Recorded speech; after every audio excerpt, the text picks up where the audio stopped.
a udharani of water and hover it clockwise around the Naivedyam and offer the water to Irenar Sundareshwara Paramashiva Parampurul along with the mantra, and please ring the bell as you do so. Om Madhuvatartayate Madhuksharanti Sindhavaha Madviena Santoshadhihi Madhunaktamutoshasi Madhumatpartiva Gumrajaha Madhudyorasnapita Madhuvano Vanaspatir Madhuvagummastu Suryaha Madhirgavo Bhavantu Madhu Madhu Naivedya Nivedayami. Now please take the lit camphor, the arati in your hands, and slowly wave it towards Irenar Sundareshwara Paramashiva Parampurul along with the mantra. Please ring the bell as you do so. Om Rajati Rajaya Prasanya Sahine Namo Vayam Vaishravanaya Kurmahe Samika Manka Makamaya Mahyam Kameshwaro Vaishravano Dadatu Kubheraya Vaishravanaya Maharajaya Namaha Karpura Gauram Karunavataram Samsarasaram Bhujagendraharam Sada Vasantam Hridayaravinде Bhavam Bhavani Sahitam Namami Bhavam Bhavani Sahitam Namami Bhavam Bhavani Sahitam Namami Karpura Niranjanam Darshayami. Now in the scene space, let us all get ready to receive the darshan of Irenar Sundareshwara Paramashiva Parampurul in the Nija Avatara of the Supreme Pontiff of Hinduism, Jagadguru Mahasannidhanam, His Divine Holiness Bhagavan Shri Nithyananda Paramashivam.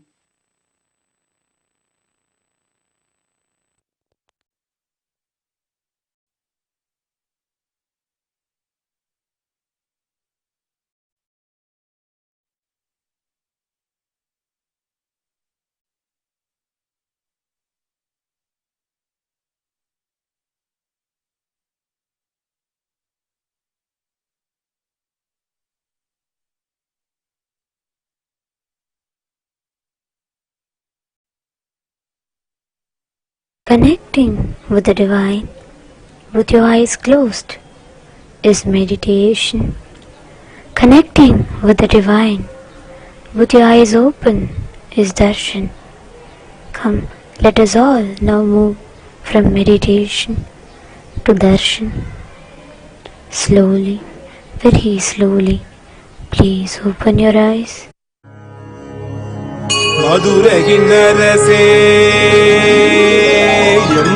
மதுரகின்னரசே மீண்டும் வந்துகின்ற புவியினை ஆண்டிடும் மீண்டும் வந்துகின்ற புவியினை ஆண்டிடும்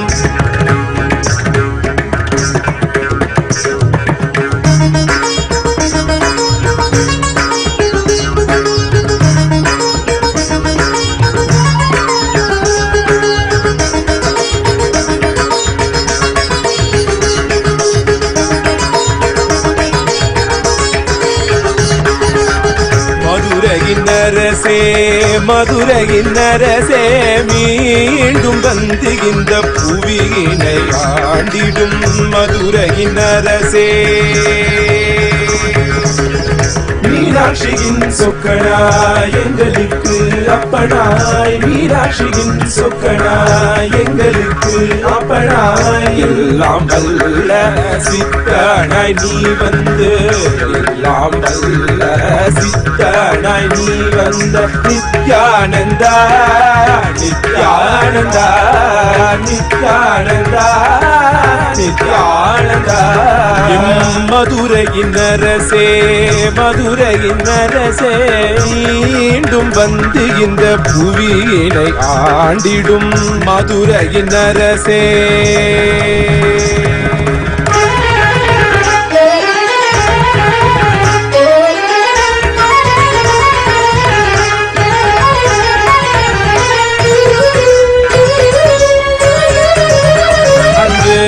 மீனாட்சியாய் வந்தபோது உலகினை வென்றாய். மீனாட்சியாய் வந்தபோது உலகினை வென்றாய். சொக்கனாய் வந்தபோது உள்ளம் வென்றாய். சொக்கனாய் வந்தபோது உள்ளம் வென்றாய். இன்று இரண்டும் சேர்ந்து ஒன்றாகி நித்யானந்தனாய் வந்தாய். இன்று இரண்டும் சேர்ந்து ஒன்றாகி நித்யானந்தனாய் வந்தாய். உன்னிடத்தில் ஆசை கொண்டோம், உள்ளத்தில் வைத்துன்னை பூஜை செய்தோம். உன்னிடத்தில் ஆசை கொண்டோம், உள்ளத்தில் வைத்துன்னை பூஜை செய்தோம். எம் மதுரையின் அரசே, மதுரையின் அரசே, மீண்டும் வந்து இந்த புவியினை ஆண்டிடும். மதுரையின் அரசே, மதுரையின் அரசே, மீண்டும் வந்து இந்த புவியினை ஆண்டிடும்.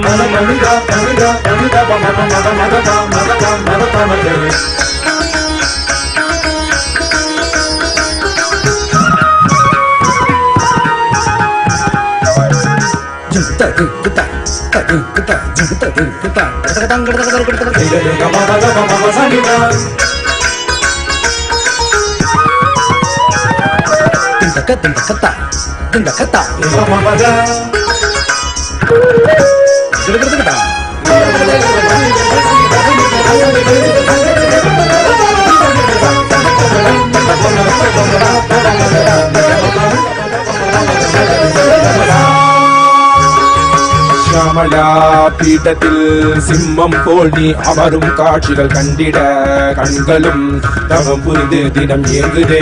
பொற்பாதம் புவி தொட்டு நான் மாட வீதிகளில் உலாவும் உன்னோடு நடந்திட எங்கள் கால்களும் ஏங்குதே.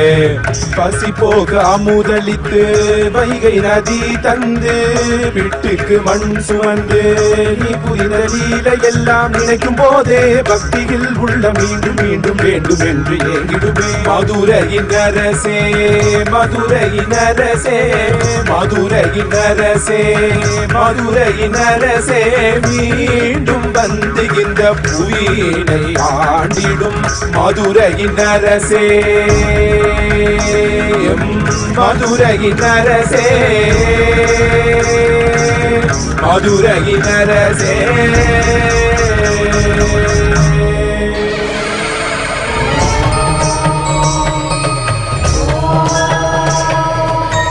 எங்கள் தீர நீ எங்களை காத்திடவினால் தோறும் உனக்காக காத்து நின்றோம்.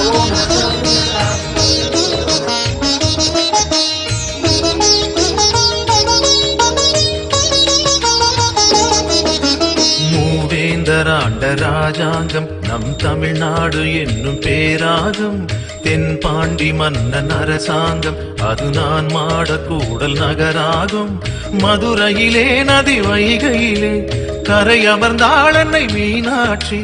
மதுரை என்றாலும் மனதில் கொண்டாலும் சிவனார் அருள்வாரது நீதி. 64 திருவிளையாடல் இறைவன் நடத்திய அருள் பூமி.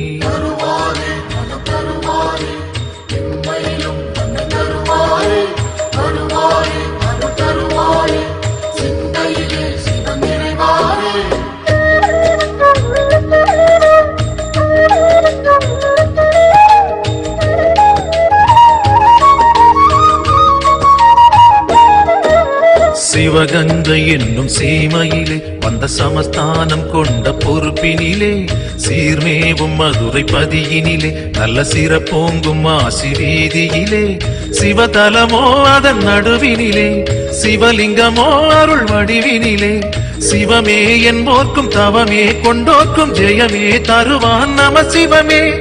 இம்மையிலும் நன்மை தருவார் என்றே தொழுவோம் தொழுவோம் அவன் பாதமே.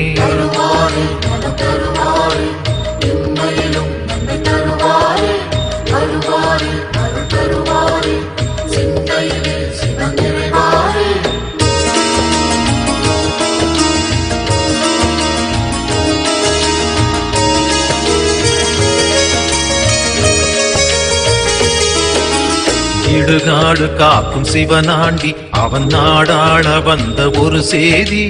அறியாத பிள்ளை யாரோடி அவன் அரசோச்சி நின்ற தென்பாண்டி. பாண்டி மகள் என அவதரித்து ஆண்டு வந்தாள் அன்னை மீனாட்சி.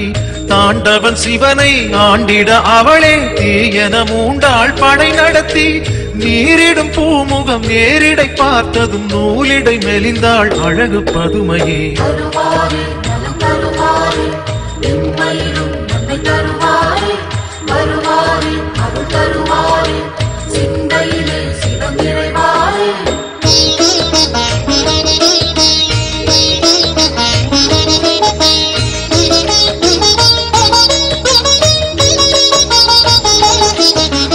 ராஜாதி ராஜனானாலும் அவன் குடி வாழும் அடிமை என்றாலும் சிவ பூஜை வேண்டும் என்னாலும் அது மறைவேதம் சொன்ன சொல்லாகும். மதுரையிலே இன்று மன்னவனாய் கைலை மலை தலைவன் நின்றான். தனக்கென தானே ஆலயம் கண்டு தனையே பணிந்தான் சிவபெருமான். பொன்னே தந்தாலும் பொருளே வந்தாலும் இறைவனை மறப்பது சரியாகுமா?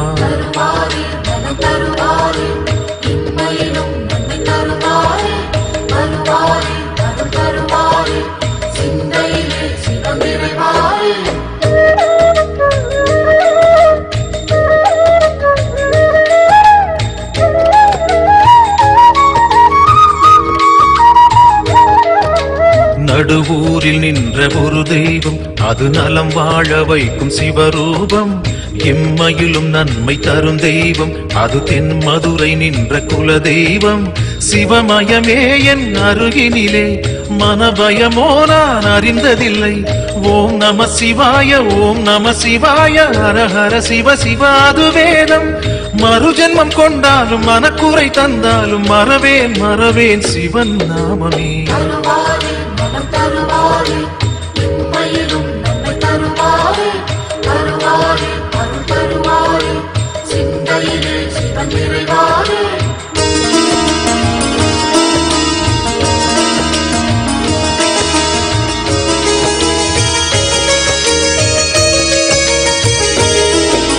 செந்தூரம் கொஞ்சம் மதிவதனம் அதை சிறு நேரம் காண பேரின்பம். சிவனாரின் நெஞ்சம் அவள் மஞ்சம் அந்த சிவகாமி பாதம் நான் தஞ்சம். பொதிகையிலே மலைச்சாரலிலே தமிழானாள் சங்கம் ஒன்றாகி மனதினில் நின்றாடும் மங்கைய கொண்டாடும் மங்கள நாயகி மகமாயி. ஓம் சக்தி ஓம் என்று ஒரு முறை அழைத்தால் அருள்வாள் அருள்வாள் மத்திய புரித்தாயி.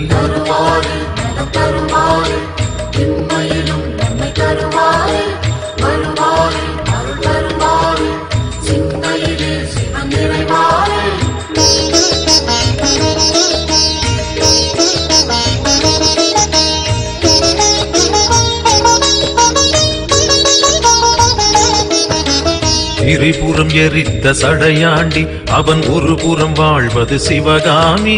திரிபுர சுந்தரி அருள் வேண்டி அவள் திரிசூலம் சுற்று பலன் கோடி. மத்தியபுரி தாய் என்றாகி மலை வேம்பென முளைத்தாள் தலமோங்கி. நடுவூர் நின்றாலும் நாயகி என்றாலும் நலமுடன் வைப்பாள் வைதேகி. தாயே என்றாலும் தயவே என்றாலும் வருவாள் வருவாள் உனது வீடேறி.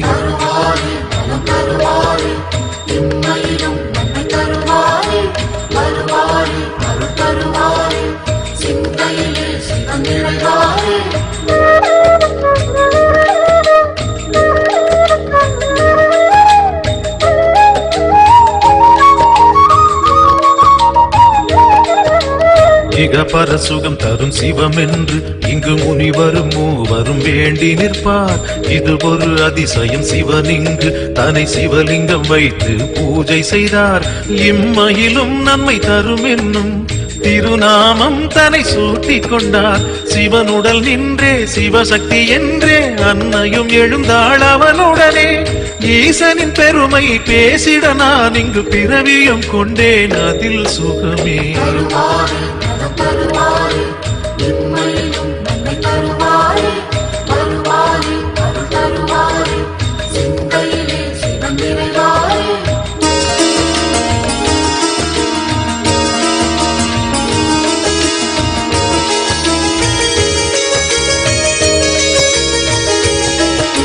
மார்கழி அஷ்டமி பிரதட்சணம் வரும் ஆசி மாதம் பிரம்மோற்சவம். ஐப்பசி நாளில் கோலாட்டம், நல்ல பிரதோஷ வேளை கொண்டாட்டம், சித்திரையில் ஒரு உற்சவமாம், வரும் பக்த சனங்களே அலைகடலாம். சிவ சிவ என்றாலும் ஒரு முறை கண்டாலும் நலமென வைப்பது சிவகுணமே. ஆலயம் போகாது பேரருள் கூடாது, அறிவோம் அறிவோம் துயர் விடுமே.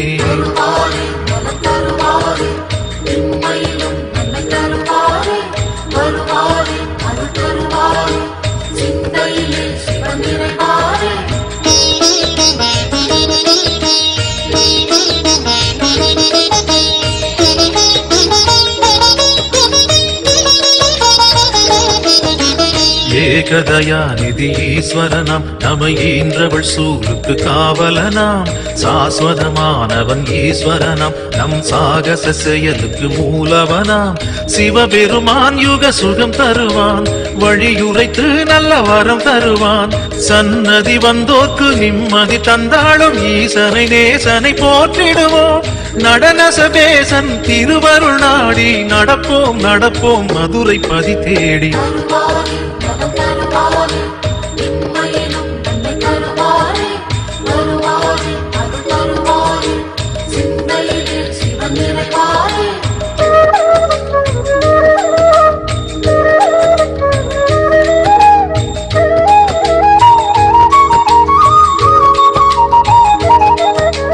நஞ்சுண்டநாதர் சிவன் போற்றி, அந்த சந்தியா காலத்து சனி போற்றி. நவசந்தி தாண்டவ குரு போற்றி, அந்த மகா பிரதோஷ நாள் போற்றி. தேய்பிரையில் அந்த வளர்பிரையில் தேடிச் சென்றால் அருள் கூடிடுமே. நர்த்தனம் காட்டும் ஆடிய பாதம், திருமுகம் கண்டால் நலந்தானே. தேடிடும் கண்களில் ஆடிடும் பாதம், தெரியும் தெரியும் இது நிஜமே.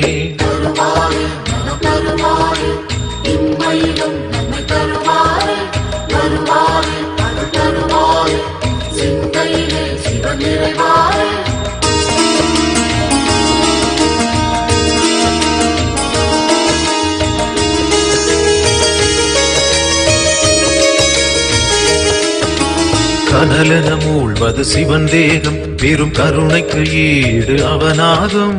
ஐந்தென ஆனது பிரதோஷம், நல்ல சுபிட்சத்தை அருள்வது பிரதோஷம். பௌர்ணமியில் சிவ பூஜை செய்தால் சிவனவனின் அருள் நம்மை சேரும். ரிஷபத்தில் தோன்றும் ஈஸ்வரன் கோலம் பார்த்திட கூடிடும் சந்தோஷம். திருநீரு பூசி திரிசூலம் தாங்கி இறைவன் அருள்வான் கோடி வரமேந்தி.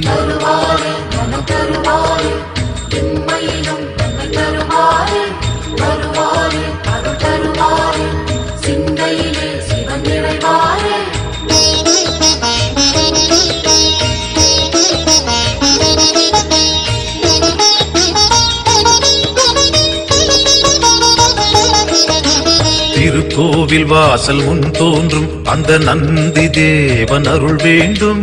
பிரதோஷ காலம் வரும் நேரம் அவன் திருவருள் யாவும் கை கூடும்.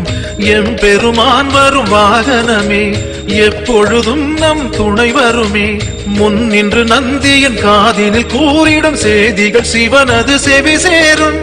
இம்மையில் நலம் தரும் சிவனது அருளால் எடுத்த செயல் யாவும் ஏற்றம் பல காணும்.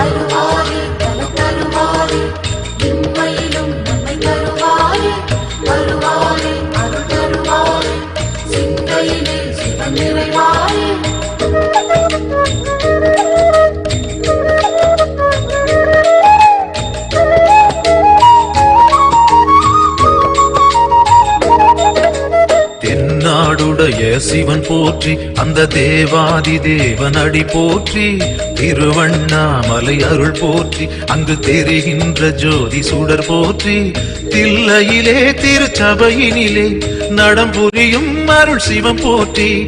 ஐந்தெனும் மந்திரம் அதனுள் நின்றிடும் கனக சபாபதி இறை போற்றி. காசி விஸ்வேஸ்வரன் தரிசனம் கண்டால் மங்களம் மங்களம் மக்கள் மனைவாழி.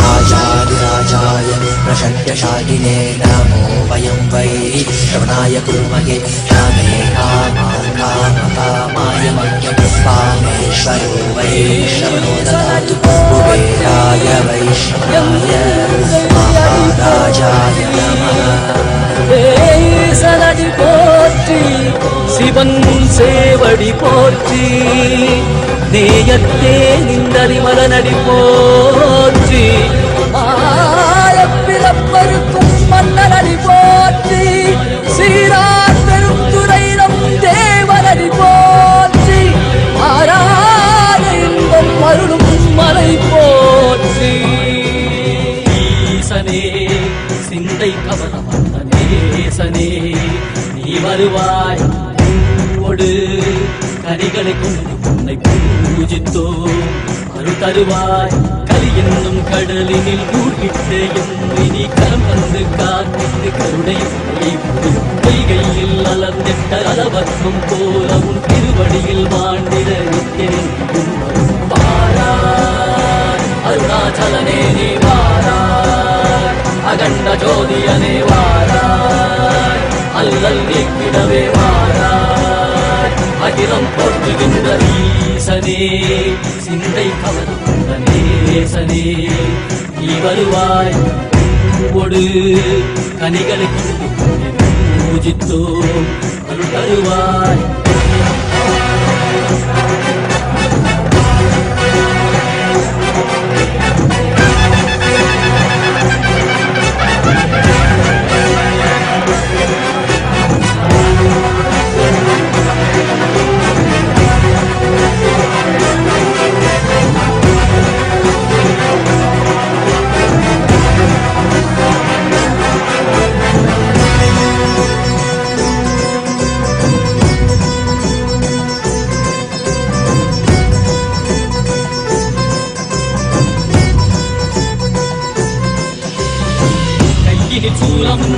வெயிலில் வில்வமும் நிறையா கடல் நீர் குடியோடு தரிசனம் அருளவா செம்பொன்மாட சிற்றவை தனிலே இதை கவர்ந்த உன்னை சிக்கன பிடித்தேனே வந்தும் புகழ் பெறும் நான் வரை நாயகா மதியில் நிறைந்திடுவாய் மதி உணராதவர்க்கு மதி உணர் செய்திட வாழ்ந்தொழி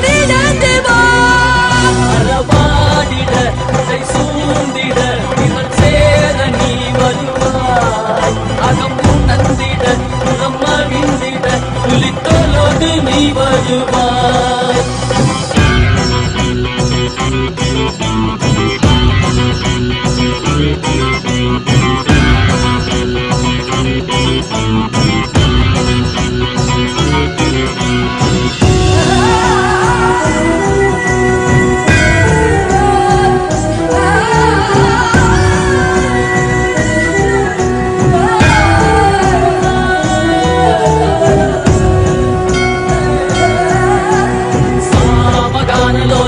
विमुक्ति कारणे नादिकेश दिव्य ब्रह्मरूपने मीनाक्षि शक्ति सहित सुंदरेशने अन्नामलै उदित नित्यानंदने चित्त अचित्तெல்லாம் முன்னாலே இயக்கும் முன்னாலே உந்தன் கண்ணாலே சிகையில் அணிந்திட்ட மதியாலே மதியின் மொழியாலே தெளிந்திடும் வழியாலே ஜீவன் முக்தி பெற விழைந்தோமே திருப்படியை தொழுதோமே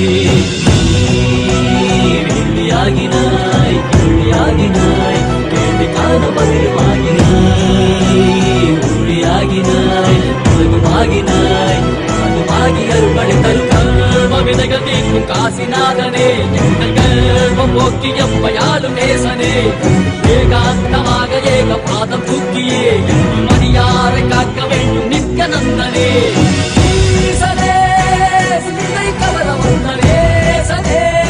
நீ வருவாய் கதிகல சரணதையோ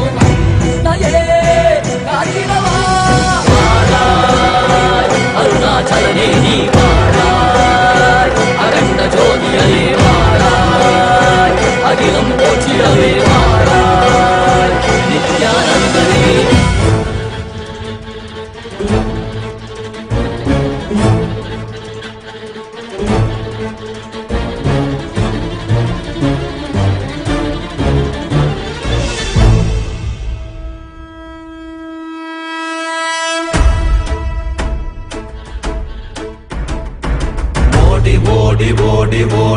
கலந்த ஜோதியை நாடி நாடி நாடி நாடி நாட்களும் கழிந்து போய் வாடி வாடி வாடி வாடி மாண்டு போன மாந்தர்கள் கோடி கோடி கோடி கோடி எண்ணிறந்த கோடி. ஓம் நமச்சிவாய ஓம் ஓம் நமச்சிவாய ஓம் நமச்சிவாய ஓம் ஓம் நமச்சிவாய ஓம் நமச்சிவாய ஓம் ஓம் நமச்சிவாய ஓம் நமச்சிவாய ஓம் ஓம் நமச்சிவாய. என்னிலே இருந்த ஒன்றை யானறிந்ததில்லையே, என்னிலே இருந்த ஒன்றை யானறிந்து கொண்டடின், என்னிலே இருந்த ஒன்றை யாவர் காண வல்லரோ, என்னிலே இருந்திருந்து யான் உணர்ந்து கொண்டேனே. ஓம் நமச்சிவாய ஓம் ஓம் நமச்சிவாய ஓம் நமச்சிவாய ஓம் ஓம் நமச்சிவாய ஓம் நமச்சிவாய ஓம் ஓம் நமச்சிவாய ஓம் நமச்சிவாய ஓம் ஓம் நமச்சிவாய. நானதேது நீயதேது நடுவில் நின்றதேதடா, போனதேது புருவதேது போரிடும் குலாமரே, ஆனதேது அழிவதேது அப்புறத்தில் அப்புறம், ஈனதேது ராம ராம ராம வென்ற நாமமே. ஓம் நமச்சிவாய ஓம் ஓம் நமச்சிவாய ஓம் நமச்சிவாய ஓம் ஓம் நமச்சிவாய ஓம் நமச்சிவாய ஓம் ஓம் நமச்சிவாய ஓம் நமச்சிவாய ஓம் ஓம் நமச்சிவாய. அஞ்செழுத்திலே பிறந்து அஞ்செழுத்திலே வளர்ந்து அஞ்செழுத்தை ஓதுகின்ற பஞ்சபூத பாவிகாள், அஞ்செழுத்தில் ஓரெழுத்து அறிந்து கூற வல்லிரே, அஞ்சல் அஞ்சல் என்று நாத நம்பலத்தில் ஆடுவே. ஓம் நமச்சிவாய ஓம் ஓம் நமச்சிவாய ஓம் நமச்சிவாய ஓம் ஓம் நமச்சிவாய ஓம் நமச்சிவாய ஓம் ஓம் நமச்சிவாய ஓம் நமச்சிவாய ஓம் ஓம் நமச்சிவாய. இடது கண்கள் சந்திரன் வலது கண்கள் சூரியன், இடக்கை சங்கு சக்கரம் வலக்கை சூழமான்மழு, எடுத்த பாத நீழ்முடி எண்டை செய்யும் அப்புறம், உடல் கலந்து நின்ற மாயம் யாவர் காண வல்லரே. ஓம் நமச்சிவாய ஓம் ஓம் நமச்சிவாய ஓம் நமச்சிவாய ஓம் ஓம் நமச்சிவாய ஓம் நமச்சிவாய ஓம் ஓம் நமச்சிவாய ஓம் நமச்சிவாய ஓம் ஓம் நமச்சிவாய.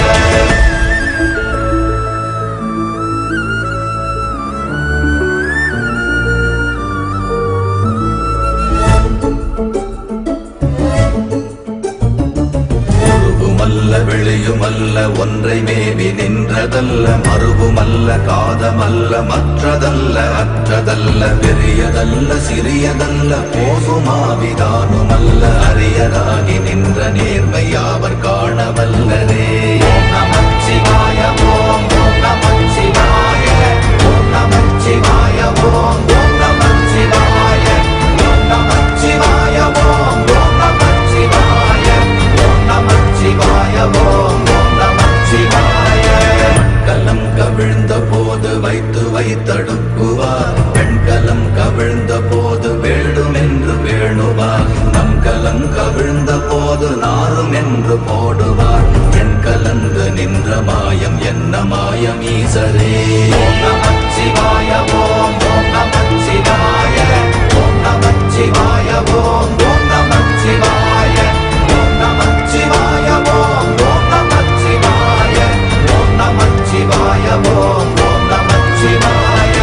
ஆனவஞ்செழுத்துளே அண்டமும் அகண்டமும், ஆனவஞ்செழுத்துளே ஆதியான மூவரும், ஆனவஞ்செழுத்துளே அகாரமும் அகாரமும், ஆனவஞ்செழுத்துளே அடங்கலாவலுற்றதே. ஓம் நமச்சிவாய ஓம் ஓம் நமச்சிவாய ஓம் நமச்சிவாய ஓம் ஓம் நமச்சிவாய ஓம் நமச்சிவாய ஓம் ஓம் நமச்சிவாய ஓம் நமச்சிவாய ஓம் ஓம் நமச்சிவாய. நினைப்பதொன்று கண்டிலே நீயலாது வேறில்லை, நினைப்புமாய் மறப்புமாய் நின்ற மாய்கை மாய்கையை, அனைத்துமாய் அகண்டமாய் அநாதி முன்னநாதியாய், எனக்குள் நீ உனக்குள் நான் இருக்குமாறு எங்கனே. ஓம் நமச்சிவாய ஓம் ஓம் நமச்சிவாய ஓம் நமச்சிவாய